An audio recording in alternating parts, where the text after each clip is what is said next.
बघा काय घातलेलं आहे, तुम्ही रिपोर्ट केलेला ड्रेस घातलाय. ओके, जसं तुम्ही तुम्हाला माहिती की माझे बाबा सकाळ सकाळ पूजा करतात. बाबा से हाय. हाय. ओप्स, ओ माय गॉड, आज आमच्या घरात काहीतरी वेगळं होतंय. माय गॉड, आमची आदिरा बहिणी इज मेकिंग पोळ्या. किती छान, मस्तपैकी कणिक मळलेला आहे, मस्तपैकी पोळ्या करतेय. मस्त आज आम्हाला नाश्ता मिळणार आहे, हो ना आदिरा? हो, बट टाइम पण मला जमत नाही. बघा ना काय होत आहे. अधीरा, अगं तू पोळ्या करण्याचा प्रयत्न करतेस, हे काही कमी आहे का?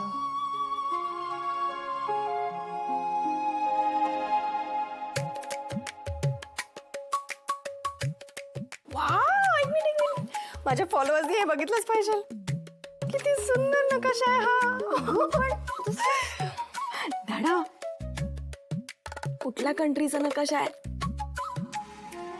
हा कोणत्या देशाचा नकाशा आहे हे मला माहित नाही, पण मला खात्री आहे की माझी सुनबाई एक दिवस मला पृथ्वीसारख्या गोल पोळ्या करून खाऊ घालणार. बाबा स्वीट. सो गाईज, पोळ्या मेकिंग पार्ट नंबर 2 तुम्हाला लवकरच बघायला मिळणार आहे. तोपर्यंत मला फॉलो करायला विसरू नका. Okay, bye. You too sweet. खूप गोड आहात तुम्ही. बरं अधीरा, मी तुला पोळी करायची सोपी पद्धत शिकू का? बाबा प्लीज ये इकडे. काय बनवलंय आज नाश्त्याला? काय बनवलंय सुश आदिराने? बघू. झालं एक मिनिट बघू. हे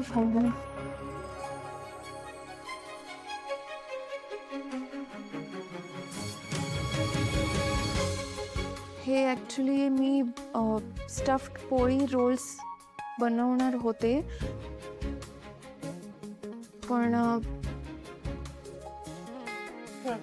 आहे म्हणजे बनवणार होते मी बाबा स्टफ पोळी रोल, पण ते स्टफिंग बघा ना, हे असं हे कच्चं झालं आणि ते बाहेर पडत होतं, आणि त्यामुळे मला ना ते भरता पण नाही आलं, ते बाहेर येत होतं. शिवाय ह्या पोळ्या पण अशा जरा म्हणजे जरा जास्त बर्न झाल्या.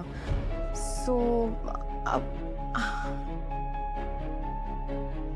पण बाबा आपण हे खाऊ शकतो, म्हणजे याच्यावरती आपण चटणी लावून किंवा सॉस लावला किंवा सुश आपण याच्यावर जरा चीज टाकलं आणि हर्ब्स टाकले ना तर तर तर आपण खाऊ शकतो, म्हणजे एडिबल आहे तसं. आज मॅनेज होईल किंवा लेट्स फॉरगेट अबाउट दिस. बाबा मी पटकन ऑर्डर करते. ओके, मी पटकन आलेच. अधीरा, काळजी करू नकोस, मी आहे ना. तू आधी बैस, बघू इथे बैस. बस बस. तू म्हणतेस ना ते breathe in and breathe out. मोठा श्वास घे आणि सोड.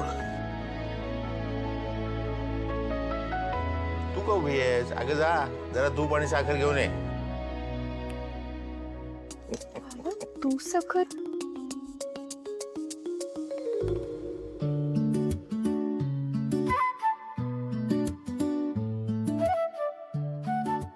तू पहिल्यांदा पोळ्या केल्यास की नाही? बऱ्या केल्यास तू. थोडा सराव झाला ना की उत्तम पोळी करशील तू. स्टफ पोळी नको, आपण टप्प्याटप्प्याने जाऊ. तूप साखर पोळी खाऊया. हे सॉरी. That's good. ही तुझी पोळी. हे तूप.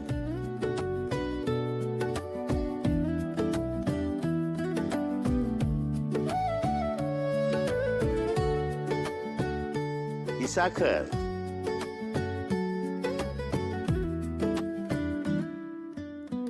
Ron, have it. This is unbelievable. Arpita ते अगं कधी आलीस तू? आत्ताच.